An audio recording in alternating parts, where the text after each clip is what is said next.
दोस्तों, आज की वीडियो में जानेंगे पौष मास में कौन सी दो देवताओं की पूजा करने से घर परिवार में सुख समृद्धि बनी रहेगी। पौष मास हिंदी कैलेंडर का 10वां महीना है, जिसकी शुरुआत 27 दिसंबर से हो चुकी है। धार्मिक कार्यों के लिए श्रेष्ठ यह महीना 25 जनवरी को खत्म होगा। धार्मिक मान्यता के अनुसार इस महीने में सूर्य देव और भगवान विष्णु की उपासना शुभ मानी जाती है।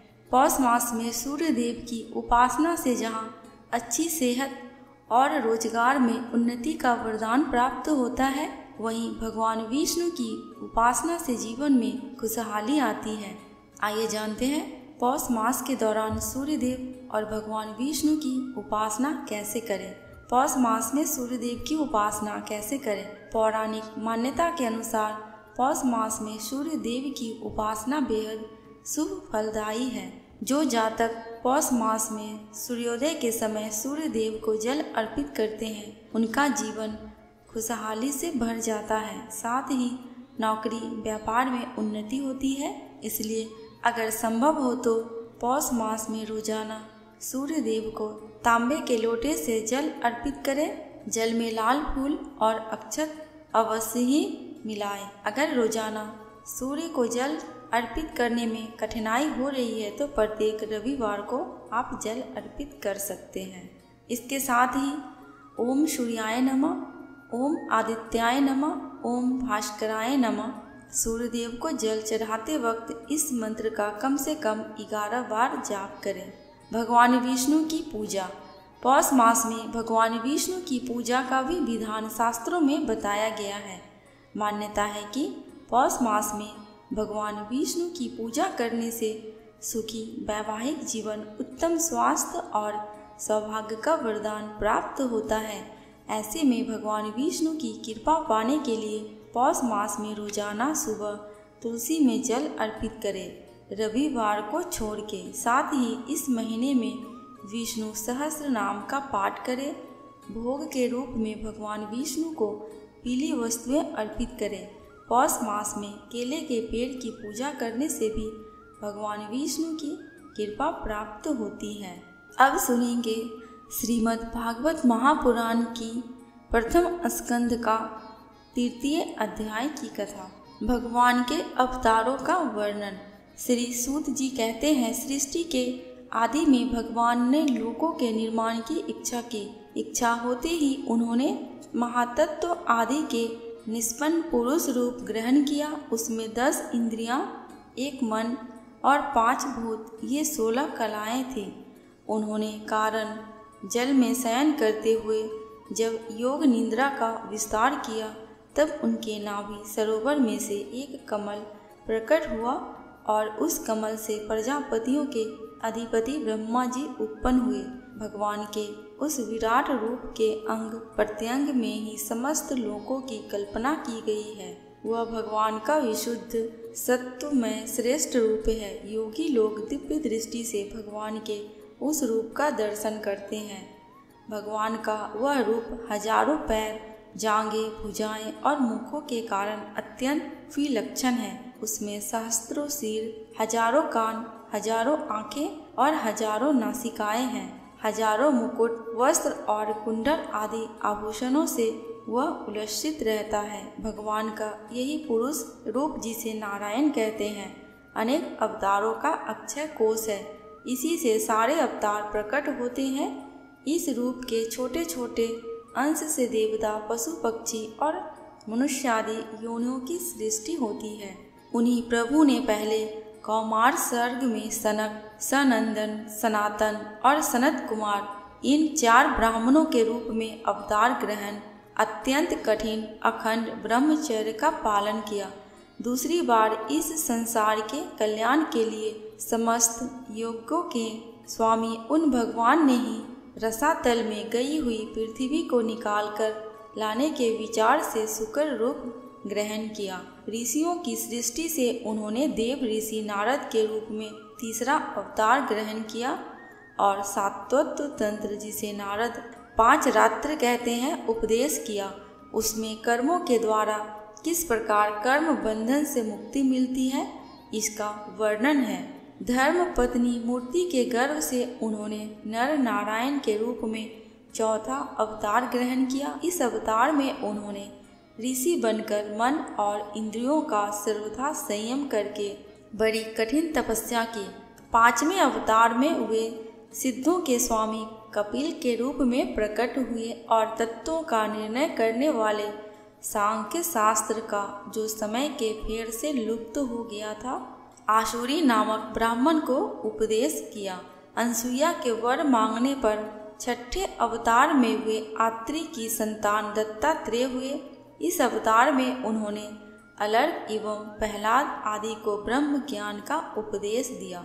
सातवीं बार रुचि प्रजापति की आकृति नामक पत्नी से यज्ञ के रूप में उन्होंने अवतार ग्रहण किया और अपने पुत्र याम आदि देवताओं के साथ स्वयंभू मनवंतर की रक्षा की। राजा नाभि की पत्नी मेरु देवी के गर्भ से ऋषभ देव के रूप में भगवान ने 8वां अवतार ग्रहण किया।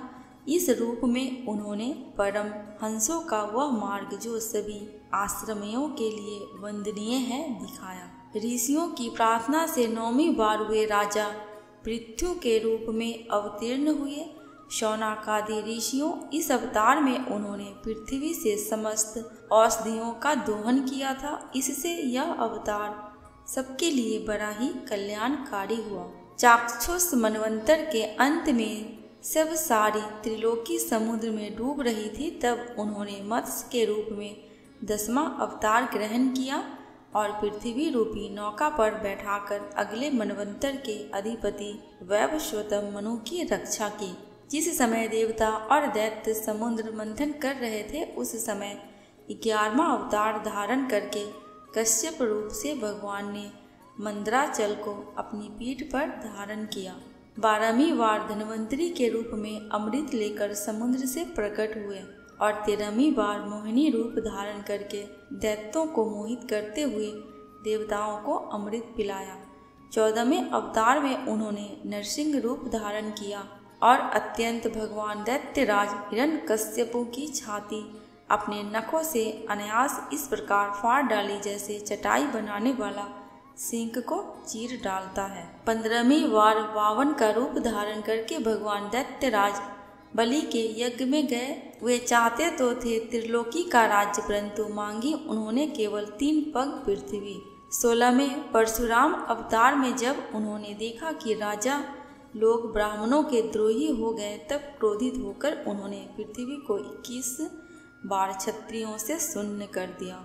इसके बाद 17वें अवतार में सत्यवती के गर्भ से पराशर जी के द्वारा वे व्यास के रूप में अवतीर्ण हुए। उस समय लोगों की समझ और धारणा शक्ति का देखकर अपने वेद रूप वृक्ष की कई शाखाएं बना दी।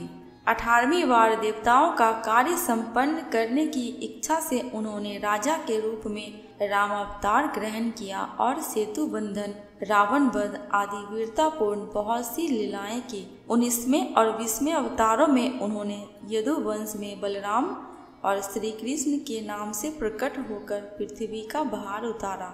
उसके बाद कलयुग आ जाने पर मगध देश बिहार में देवताओं के दोषी दैत्यों को मोहित करने के लिए अजन के पुत्र रूप में आपका बुद्ध अवतार होगा। इसके भी बहुत पीछे जब कलयुग का अंत समीप होगा और राजा लोग प्राय लुटेरे हो जाएंगे, तब जगत के रक्षक भगवान विष्णु यश नामक ब्राह्मण के घर कल के रूप में अवतीर्ण होंगे।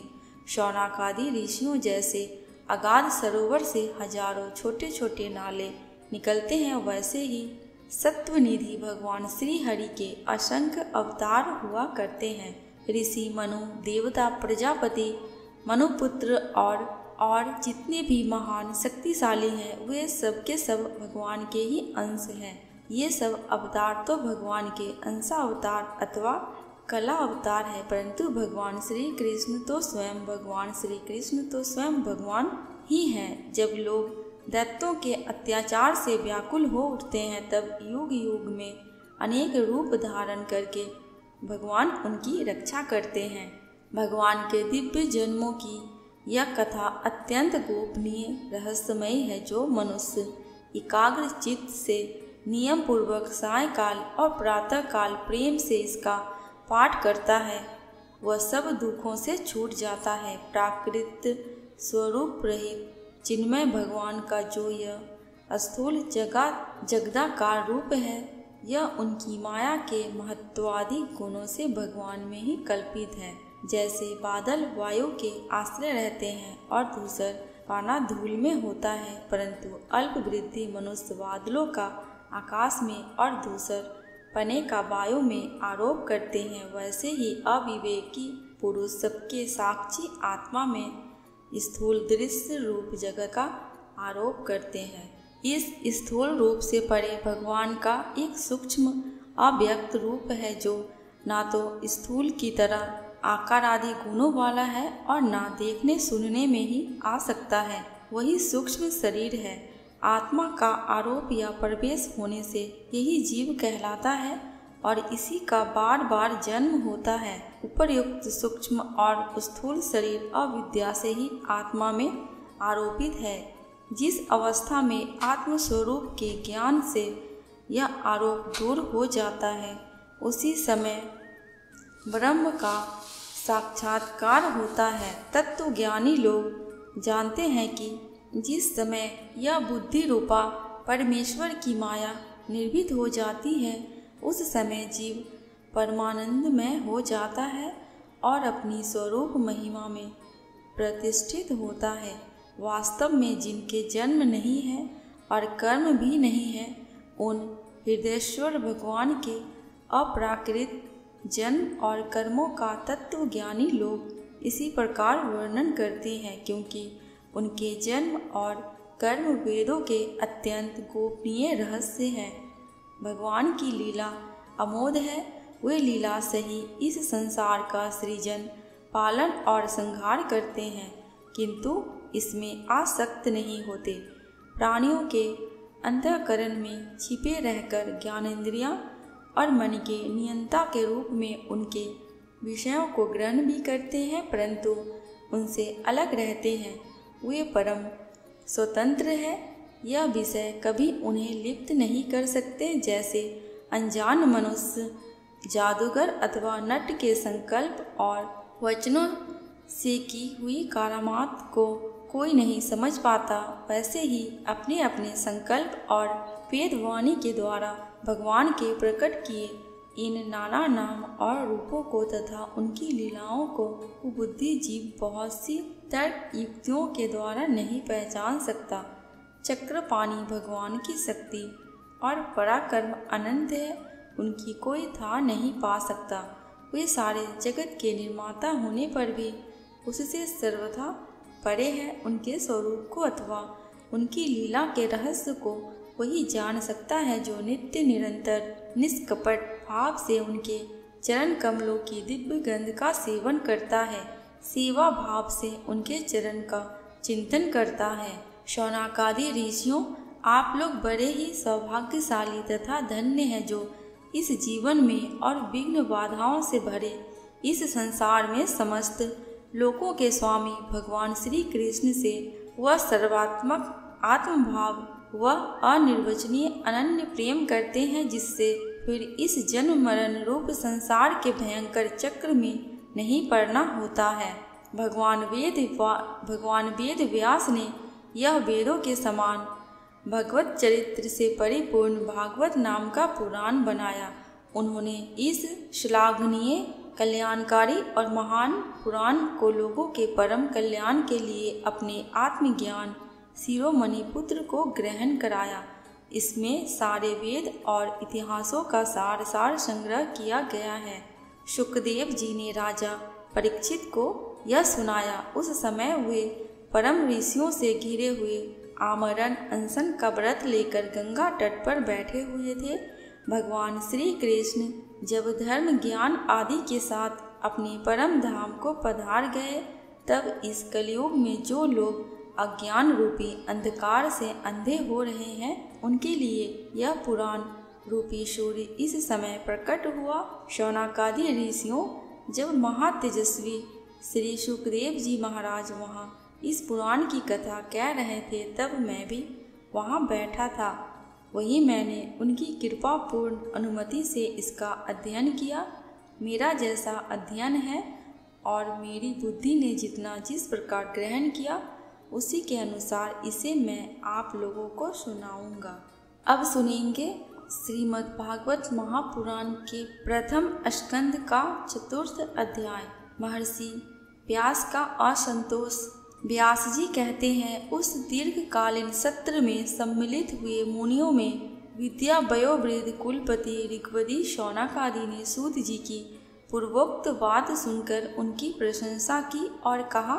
शौनक जी बोले, सूत जी आप वक्ताओं में श्रेष्ठ हैं तथा बड़े भाग्यशाली हैं। जो कथा भगवान श्री सुखदेव जी ने कही थी वही भगवान की पुण्यमयी कथा कृपा करके आप हमें सुनाइए। वह कथा किस युग में किस स्थान पर और किस कारण से हुई थी? मुनिवर श्री कृष्ण द्वैपायन ने किसकी प्रेरणा से इस परम हंसों की संहिता का निर्माण किया था? उनके पुत्र सुखदेव जी बड़े योगी समदर्शी भेद भाव रहित संसार निंद्रा से एक निरंतर एकमात्र परमात्मा में ही स्थिर रहते हैं। वे छिपे रहने के कारण मूढ़ से प्रतीत होते हैं। व्यास जी जब सन्यास के लिए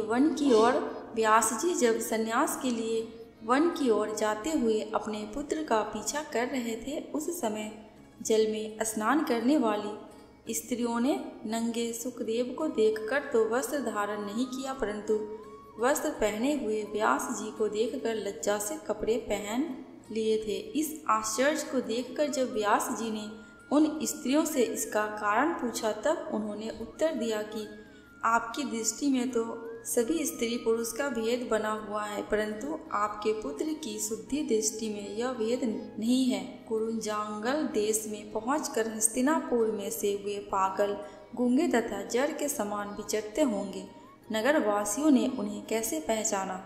पांडव नंदन राज श्री परीक्षित का इन मौनी सुखदेव जी के साथ संवाद कैसे हुआ, जिसमें यह भागवत संहिता कही गई। महाभाग श्री सुखदेव जी तो गृहस्थों के घरों को तीर्थ स्वरूप बना देने के लिए उतनी ही देर उनके दरवाजे पर रहते हैं जितनी देर में एक गाय दूही जाती है। सूत जी, हमने सुना है कि अभिमन्यु नंदन परीक्षित भगवान के बड़े प्रेमी भक्त थे।